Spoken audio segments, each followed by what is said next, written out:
पतली कमर वाली जेठानी की 3 मोटी कमर वाली देवरानी की रसोई। आज तो ऐसा खाना बनाऊंगी कि मेरे सास ससुर, पति और मेरे तीनों प्यारे देवर उंगलियां चाटते रह जाएंगे। भाभी, आपके दोनों देवर भूखे बैठे हैं, जल्दी खाना लाइए, बहुत जोर की भूख लगी है। सेजल अपने एक हाथ में चावल का पतीला, उसके ऊपर दाल और उसके ऊपर सब्जी की कढ़ाई और दूसरे हाथ में पानी का जग लेकर अपनी पतली कमर की लचक दिखाते हुए डाइनिंग टेबल के पास आती है और सारा खाना डाइनिंग टेबल पर रख देती है।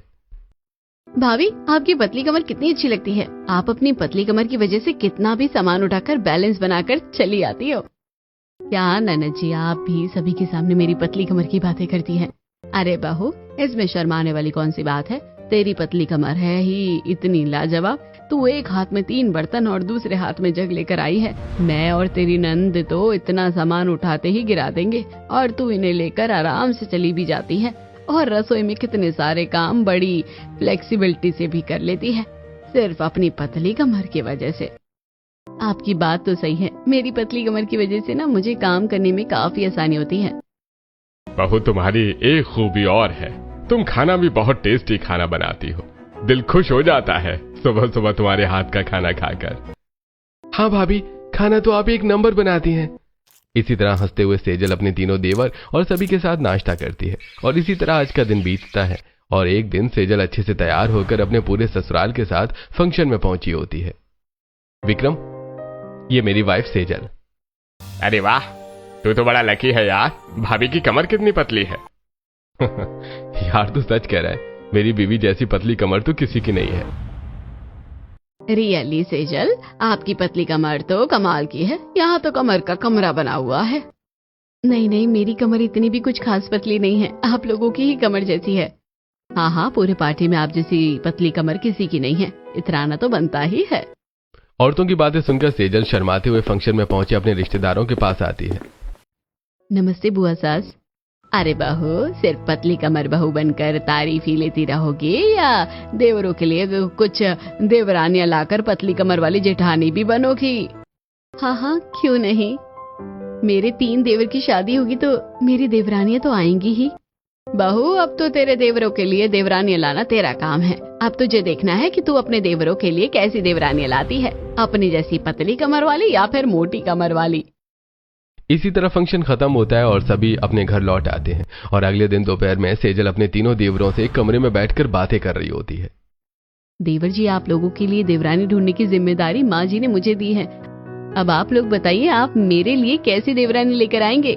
भाभी, हमें तो वाइफ के रूप में आपकी जैसी कोई चाहिए। हाँ भाभी, आपकी जैसी पतली कमर वाली कोई हो तो हम भी फंक्शन और पार्टीज में वाहवाही लूटेंगे। अच्छा, तो आपको मेरी जैसी पतली कमर वाली कोई वाइफ चाहिए? भाभी, आपको अपने लिए पतली कमर वाली देवरानियां लानी पड़ेंगी। सेजल अपने देवरों से बात कर ही रही होती है कि तभी हांफते हुए प्रीति वहां पहुंचती है। क्या हुआ प्रीति, तू इतनी हाफ क्यों रही है? अरे जल्दी हॉल में चलो, पता नहीं पापा किससे और बहुत टेंशन में बातें कर रहे हैं। क्या पापा टेंशन से बातें कर रहे हैं? जल्दी चल। सेजल, तीनों देवर और प्रीति हॉल में आते हैं जहां रामलाल फोन पर बातें कर रहा होता है। क्या कृष्णलाल हॉस्पिटल में एडमिट है, क्रिटिकल सिचुएशन है। अरे आप घबराइए मत कनिका भाभी, मैं बस अभी थोड़ी देर में पहुंचता हूं। क्या कहा पापा? कृष्णलाल आपके बचपन के दोस्त, उनकी तबीयत खराब है? हाँ, मेरे दोस्त की तबीयत खराब है, मैं जा रहा हूं उसके पास। शायद अगर कुछ खबर होती है तो मैं तुम्हें बताता हूं। पापा, हम भी आपके साथ चलते हैं। रामलाल अपने तीनों बेटों के साथ अस्पताल पहुंचता है जहां कृष्णलाल वेंटिलेटर पर अपनी आखिरी सांसें गिन रहा होता है। भाई साहब, ये देखिए ना, इन्होंने क्या ही हालत बना ली है। अरे भाभी, सब्र रखिए, सब कुछ ठीक हो जाएगा। डॉक्टर मेरा दोस्त ठीक तो हो जाएगा ना। देखिए, हम झूठ नहीं कहना चाहते, बस कुछ ही पर इनकी सांस है। आप लोगों को जो भी बातें करनी है वो कर लीजिए। तभी कृष्णलाल कांपते हुए हाथों से ऑक्सीजन मास्क हटाता है और रामलाल तुरंत कृष्णलाल के हाथों को अपने हाथों में थाम लेता है। ये तेरे 3 बेटे हैं ना? हाँ मेरे भाई, ये मेरे 3 बेटे हैं। तुझे पता है ना, मेरी भी 3 बेटियां हैं जो बाहर शहर में पढ़ाई कर रही हैं। मुझसे वादा कर कि तू अपनी तीनों बेटों की शादी मेरी 3 बेटियों से करवाएगा। ताकि मैं चैन से मर सकूं। हाँ मेरे भाई, मैं अपने तीनों बेटों की शादी तेरी 3 लड़कियों से ही करवाऊंगा, मैं तुझे वचन देता हूँ। रामलाल से वचन लेते ही कृष्णलाल अपनी आखिरी सांस लेते हैं और वो कनिका कृष्णलाल के मृत शरीर पर रोते हुए अपनी चूड़ियां तोड़ती है। नियम अनुसार रामलाल अपने पूरे परिवार समेत कृष्णलाल का अंतिम संस्कार करवाता है। कुछ दिन बीतते हैं। रामलाल अपने पूरे परिवार के साथ कनिका के घर के दरवाजे पर पहुंचता है। भाई साहब, आप यहाँ पूरे परिवार समेत? भाभी, मेरे पति ने आखिरी सांसों में भैया से कुछ वादा किया था, वही वादा पूरा करने आए हैं। इसका मतलब आप अपने तीनों बेटों का रिश्ता लेकर हमारे घर आए हैं? हाँ भाभी, कृष्णलाल से मैंने वादा किया है, तो वो वादा मैं पूरा जरूर करूंगा। आइए ना, अंदर आइए, बैठिए। रामलाल का पूरा परिवार कनिका के घर में आता है। सामने ही मोटी कमर वाली राधिका, पूनम और अनीता खड़ी होती हैं। इतनी मोटी कमर वाली लड़कियां, ये कौन है इनके घर में? भाई साहब, ये रही मेरी तीनों बेटियां, मेरी बड़ी बेटी राधिका, पूनम और मेरी छोटी बेटी अनीता। ये लड़कियां हैं या छोटा हाथी? ऐसा लगता है फुटबॉल ग्राउंड निकल लिया हो। पापा ने इनसे हमारी शादी करवाने का वादा कर लिया। ये है आपकी बेटियां? हाँ भाई साहब, यही मेरी बेटियां हैं। बचपन से ही बाहर रहकर इन्होंने पढ़ाई की है। उस दिन आप इनसे मिल नहीं पाए क्योंकि हमारे में लड़कियां शमशान नहीं जाती हैं। भाभी ठीक है, अब हम चलते हैं, जैसा होगा आपको खबर करेंगे। राधिका, पूनम और अनीता की मोटी कमर देखकर पूरा परिवार हैरान होकर अपने घर वापस लौट आता है। एक हमारी भाभी है इतनी पतली कमर वाली, और दूसरी तरफ वो 3 मोटी मोटी छोटी हथनी। अगर इस घर की बहू बनेगी तो लोग क्या कहेंगे? पतली कमर वाली जेठानी की 3 मोटी कमर वाली देवरानी। नहीं, वो 3 मोटी कमर वाली लड़कियां मेरी बहुएं नहीं बनेंगी। शारदा, मैंने कनिका भाभी के सामने कृष्णलाल की आखिरी सांसों में वादा किया था, अब इस तरह से पीछे कैसे हट सकता हूँ? तो आप क्या चाहते हैं? आपके बिना सोचे समझे वादे की वजह से मैं अपने बच्चों की शादी मोटी कमर वाली लड़कियों से करवा दूं? माँ शांत हो जाओ, पापा ने हमारे सामने वचन लिया है, हम पीछे नहीं हट सकते। हाँ माँ, हम अपने पापा के वचन का मान रखेंगे, हम कृष्णलाल जी की बेटियों से शादी करेंगे। शाबाश मेरे भाइयों, मुझे तुमसे यही उम्मीद थी। रामलाल शादी की तारीख निकलवाता है। कुछ दिनों बाद शादी तय होती है। शादी वाले दिन राधिका, पूनम और अनीता शादी के जोड़े में तैयार होकर मंडप में आती हैं और उनकी मोटी कमर साफ दिखती है। सेजल बहू, मैंने तो तुझे कहा था पतली कमर वाली देवरानी लाने को, पर लगता है तू तो अपने देवरों के लिए हाथी के बच्चों को ले आई है। इनसे आगे आगे तो इनका मोटा पेट चल रहा है। सेजल जी, मुझे तो लगता है ये नहीं, इनका पेट शादी करने जा रहा है। इतना कहकर आसपास खड़ी सभी औरतें हंसने लगती हैं। वहीं मंडप में नीरज की शादी राधिका से, राहुल की शादी पूनम से और रुद्रा की शादी अनीता से होती है। तीनों देवर शादी करके तीनों मोटी कमर वाली देवरानियों को लेकर अपने घर के दरवाजे पर पहुंचते हैं। माँ, पता ही नहीं चला कि हमारे घर में एक बड़ा सा दरवाजा था, अब तो ऐसा लग रहा है जैसे छोटी सी खिड़की हो गई है। अरे चुप हो जाओ प्रीति, शारदा, तुम बहुओं का गृह प्रवेश करवाओ। बहू, दाहिने पैर से कलश गिराकर गृह प्रवेश करो। तीनों मोटी कमर वाली देवरानी एक एक करके दाहिने पैर से कलश गिराकर गृह प्रवेश करती हैं और अपने अपने पतियों के साथ अपने कमरे में चली जाती हैं। ऐसे ही रात बीतती है। अगले दिन मोटी कमर वाली देवरानियां अच्छे से तैयार होकर हॉल में आती हैं। तेजल बहू, तेरी तीनों मोटी कमर वाली देवरानियों को पहले रसोई के बारे में समझा दे, मैं नहीं समझाने वाली कुछ भी। आप लोगों को पता ही होगा, शादी के बाद बहू की पहली रसोई होती है, तो आप लोगों को हम सभी के लिए कुछ नाश्ता बनाना है और साथ में कुछ मीठा भी बनाना है। क्या हमें खाना बनाना है? हमें तो लगा पहली रसोई में हमें खाना खाना होता है। ऐसा नहीं होता। कौन सी दुनिया से आई हो तुम लोग? जेठानी जी, हमें नहीं पता, हम तो बचपन से ही दूसरे शहर में रहते थे। आप लोगों को जो भी बनाना आता है किचन में जाइए और बना कर ले आइए। सेजल मोटी कमर वाली देवरानियों को किचन का सामान दिखाकर बाहर आ जाती है। वहीं राधिका आटा गूंथकर पूड़ियां तलने लगती है, पूनम पकौड़े तल रही होती है और अनीता मीठी खीर गार्निश कर रही होती है। अरे यार, ये कैसी पहली रसोई में हम फंस गए हैं। मुझे तो बहुत भूख लगी है, मैं तो अपनी पूरी खाऊंगी। हाँ, मेरी भी खीर पक गई है, मैं भी खीर खाऊंगी। मैंने जो पकोड़े बनाए हैं, देख टमाटर सॉस पड़ा है, देना तो पकोड़ों के साथ खाऊंगी। इतना कहकर राधिका कढ़ाई से पूड़ी निकालकर खाने लगती है। वहीं पूनम टमाटर सॉस से पकौड़े और अनीता पतीले से खीर खाने लगती है। शारदा ये सब देख लेती है और चुपचाप डाइनिंग टेबल पर बैठ जाती है। थोड़ी देर में राधिका, पूनम और अनीता डाइनिंग टेबल पर अपनी पहली रसोई परोसती हैं। भाभी, मुझे तो लगा था कि आपकी 3 मोटी कमर वाली देवरानी सिर्फ खाना जानती है, पर ये तो खाना बनाना भी जानती है। हाँ भाभी, खाना तो देवरानियों ने अच्छा बनाया है। क्या खाक अच्छा बनाया है? सेजल बहू, ये कैसी देवरानियां लेकर आई है तू? एक तो इतनी मोटी कमर वाली, ऊपर से एक नंबर की भुक्कड़। इन्होंने सारी रसोई झूठी कर दी है। कोई कढ़ाई से पूड़ी खा रहा था, कोई खीर खा रहा था, कोई पकोड़े खा रहा था। देखो इनके मुंह में भी लगा हुआ है, और देख दूसरी के तो मुंह पर टमाटो सॉस भी लगा है। शारदा, बड़ी बहू को क्या बातें सुना रही हो? सीधे मुझे कहो, मेरे वादे की वजह से आई हैं बहू की ये 3 मोटी कमर वाली देवरानियां। माँ जी कोई बात नहीं, अगर इन्होंने पहली रसोई झूठी कर भी दी तो क्या हुआ, हमें ही तो खाना है। बहू, तुम तीनों खड़ी क्यों हो? तुम तीनों भी बैठो और हमारे साथ खाना खाओ। रामलाल के कहते ही तीनों मोटी कमर वाली देवरानियां डाइनिंग टेबल पर बैठ जाती हैं और अपनी ही बनाई पहली रसोई का खाना फटाफट खाने लगती हैं। इसी तरह तीनों मोटी कमर वाली देवरानियों की पहली रसोई पूरी होती है।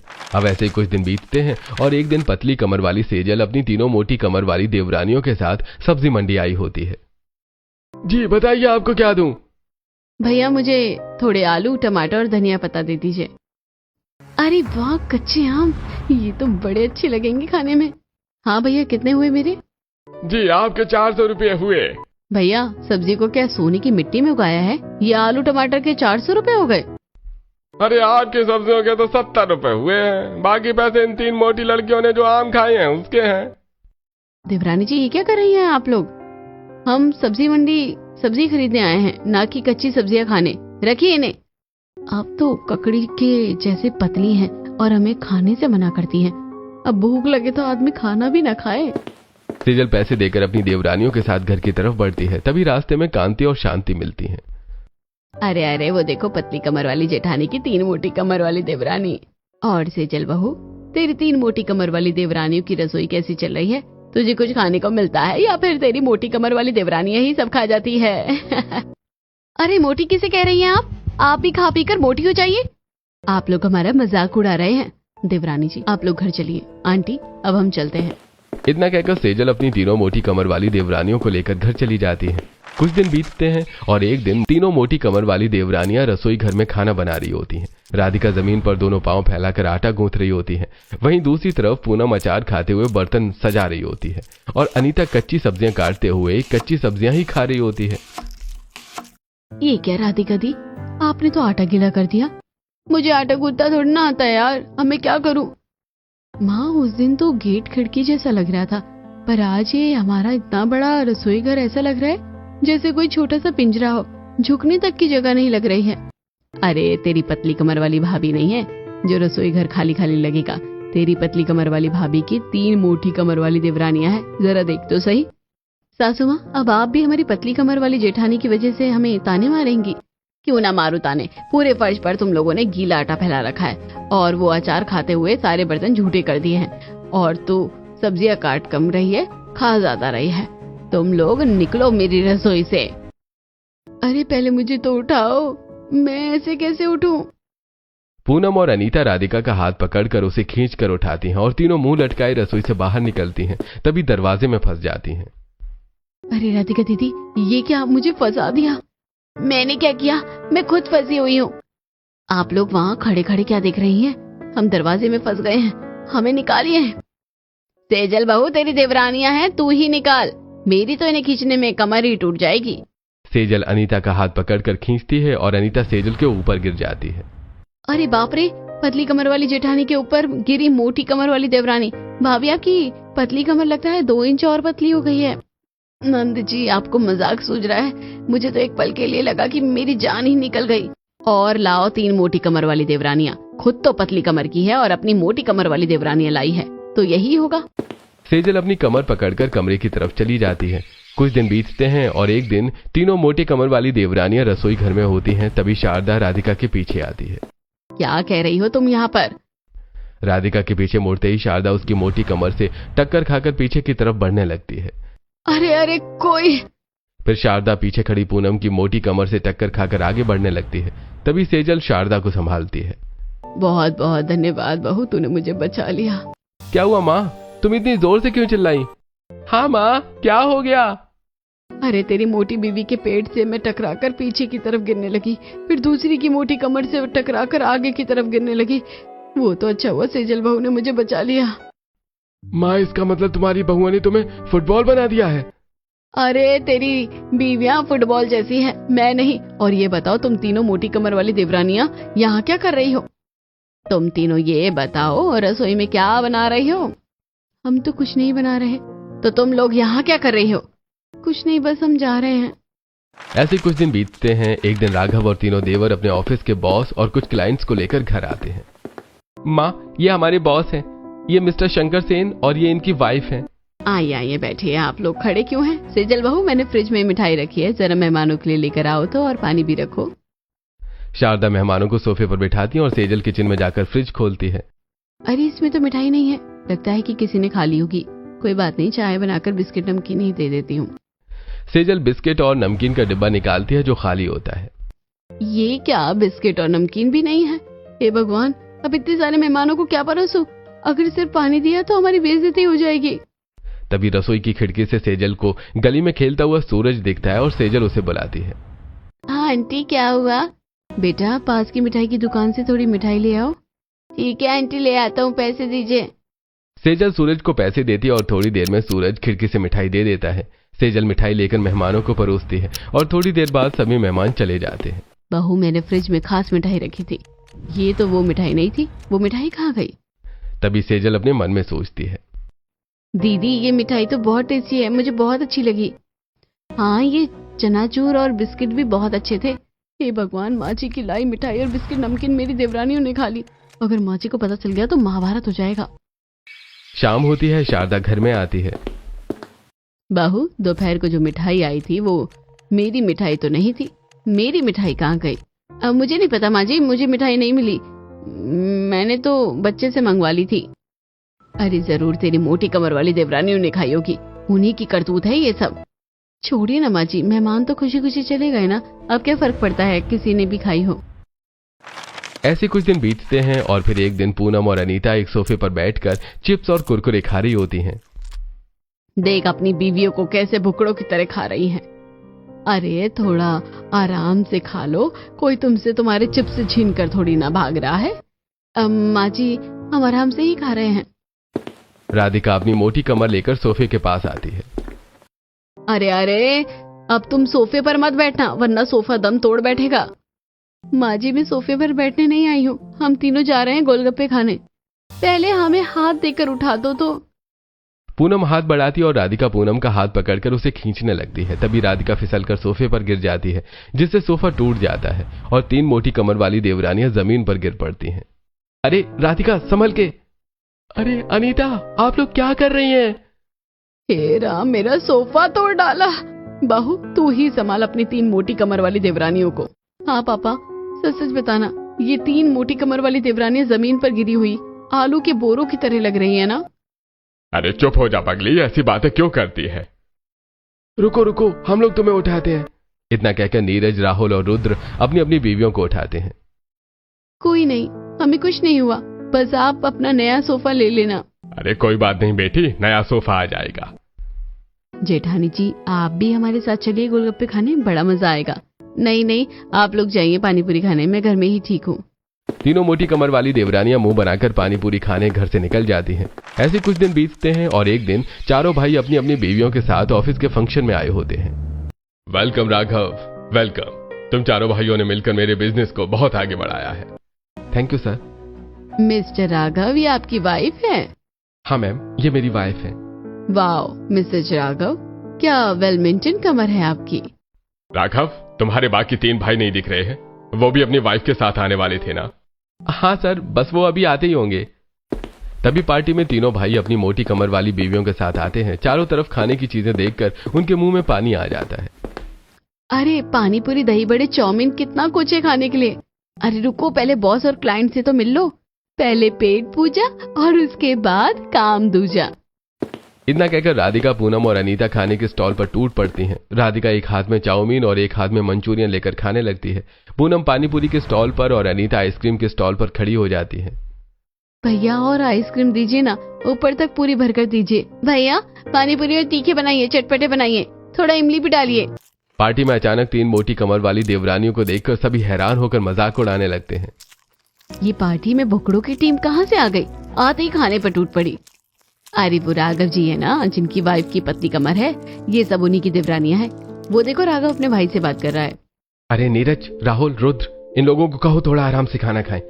सब खाने ही आए हैं, ले जाओ इन्हें लोगों से मिलाओ, वरना लोग मजाक उड़ाने लगेंगे सभी। राघव की बात मानकर तीनों भाई अपनी अपनी बीवियों के पास पहुंचते हैं। राधिका, इधर आओ, मुझे तुम्हें किसी से मिलाना है। किससे मिलाना है? पहले मुझे खाना खाने तो दीजिए। इनसे मिलो, ये मिस्टर मल्होत्रा हैं, मेरे बहुत बड़े क्लाइंट हैं। नमस्ते, आपसे मिलकर अच्छा लगा। और इनसे मिलो, ये है मिस्टर सिंघानिया, ये भी हमारे बड़े क्लाइंट हैं। नीरज, तुम मुझे किससे मिला रहे हो?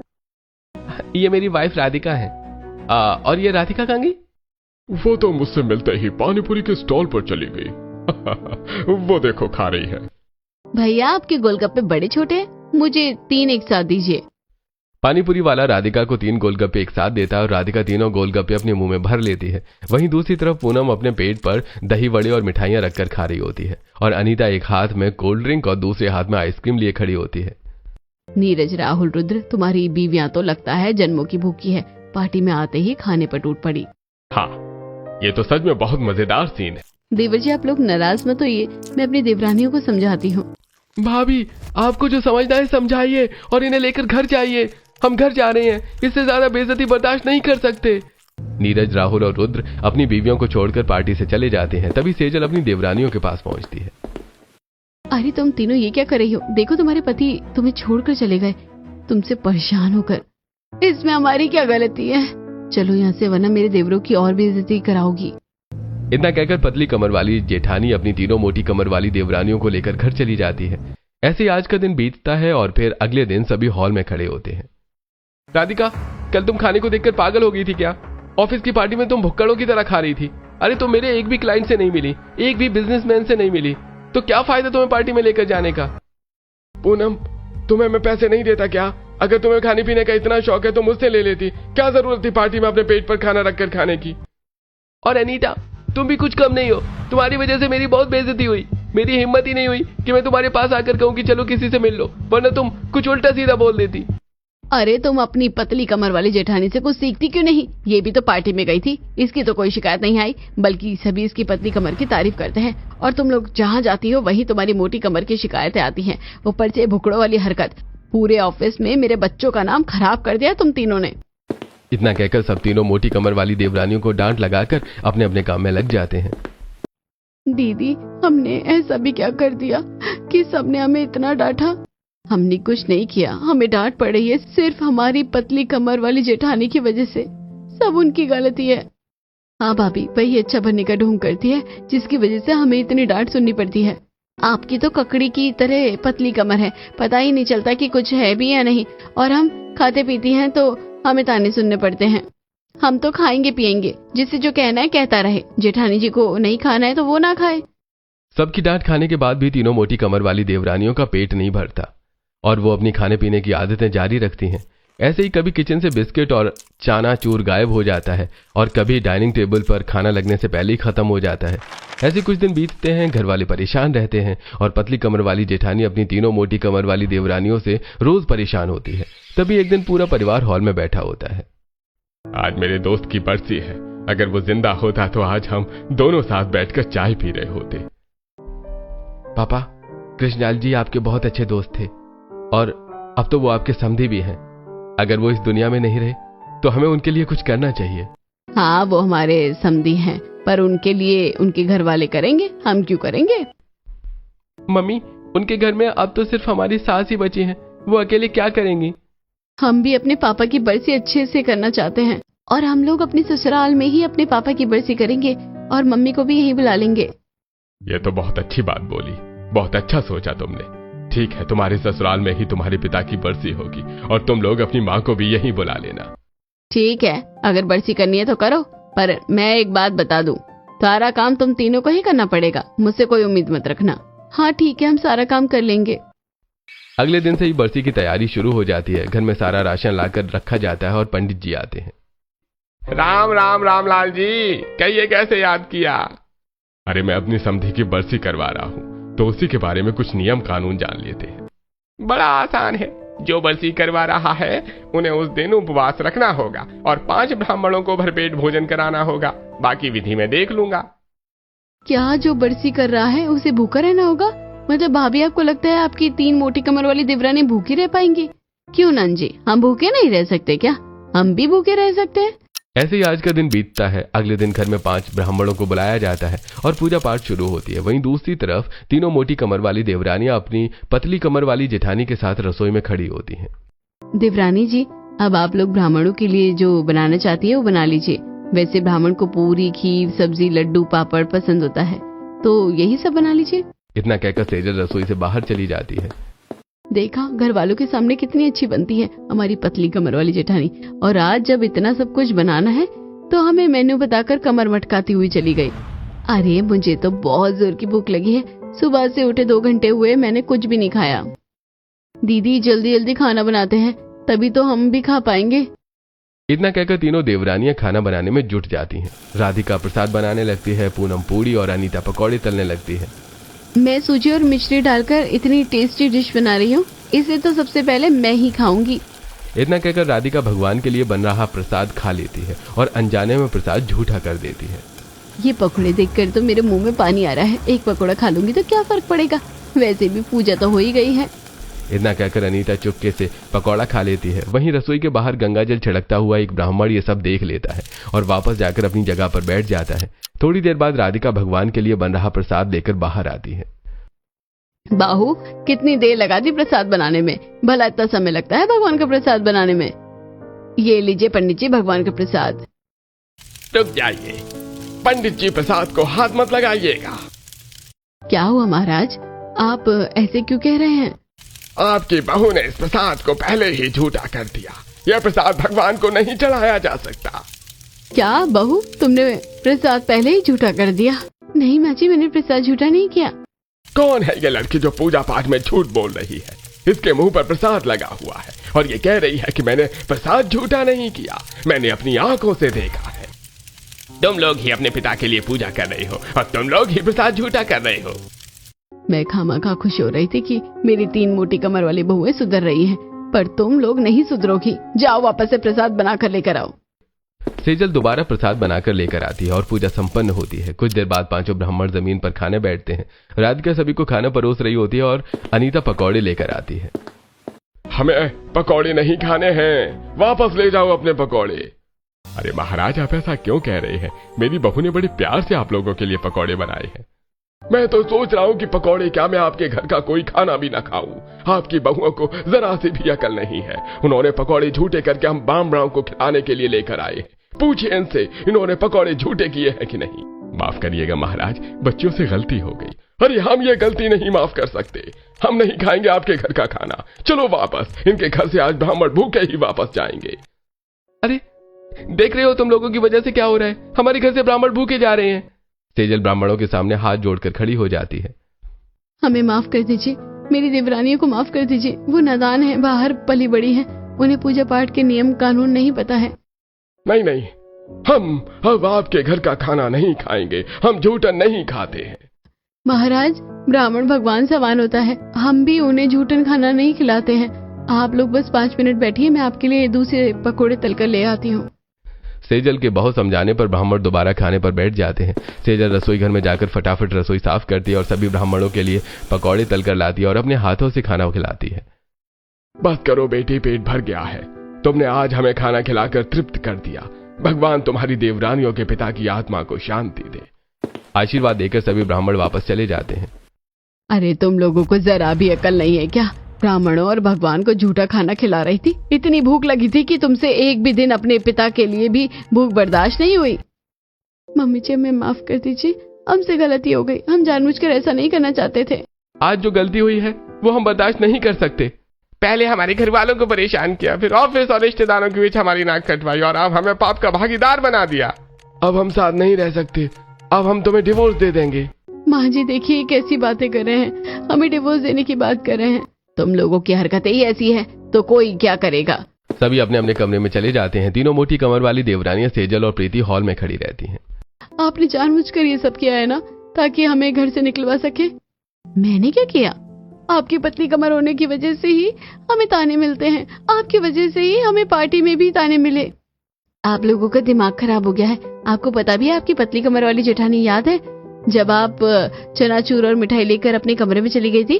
उस दिन माँ बहुत गुस्से में थी। भाभी ने ही सब संभाला था और भी कई सारी भाभी ने चीजें संभाली हैं। अब हम क्या करें? हमारे पति हमसे नाराज हो गए हैं, हमारे ससुराल वाले हमसे नाराज हो गए हैं। तुम मेरी एक बात सुनो, सिर्फ अपने दिए हुए वादे की वजह से मेरे देवरों ने तुमसे शादी की, वरना उन्हें भी मेरी तरह पतली कमर वाली पत्नी चाहिए थी। उन्होंने तुम्हें कभी इसका एहसास करवाया? नहीं। तो जब वो तुम्हारे साथ एडजस्ट कर रहे तो तुम क्या उनके लिए कुछ नहीं कर सकती? वो बस इतना चाहते कि तुम सही ढंग से अपने ससुराल में रहो, और उन्होंने गुस्से में कह दिया कि तलाक देंगे, पर अगर तुम भी तलाक देना चाहोगी तो भी वो तुम्हें तलाक नहीं देंगे। ये खाना देखकर खुद को रोक नहीं पाते, भूख हमसे बर्दाश्त नहीं होती। बचपन से बाहर रहकर पले बड़े हैं, जो बन गया वही खाया है। कमर पतली करना मुश्किल है, पर अपनी क्रेविंग्स को कंट्रोल करना आसान है। तुम लोग कल सुबह मुझे रसोई में मिलो। अगले दिन तीनों मोटी कमर वाली देवरानियां रसोई में आती हैं। सेजल 4 गिलास चिया सीड्स का पानी लिए खड़ी होती है। ये पानी में घुले हुए चिया सीड्स है, इन्हें पीने से आपकी क्रेविंग्स कंट्रोल में रहेगी। साथ ही एलोवेरा जूस पीने से आपकी मोटी कमर भी धीरे धीरे पतली होगी। जेठानी जी, अब हम आपके साथ अपनी मोटी कमर को पतली करने की कोशिश करेंगे। इस तरह पतली कमर वाली जेठानी की 3 मोटी कमर वाली देवरानी खुद के कमर को मेंटेन करने की कोशिश करने लगती है और खुशी खुशी अपने ससुराल वालों के साथ रहने लगती।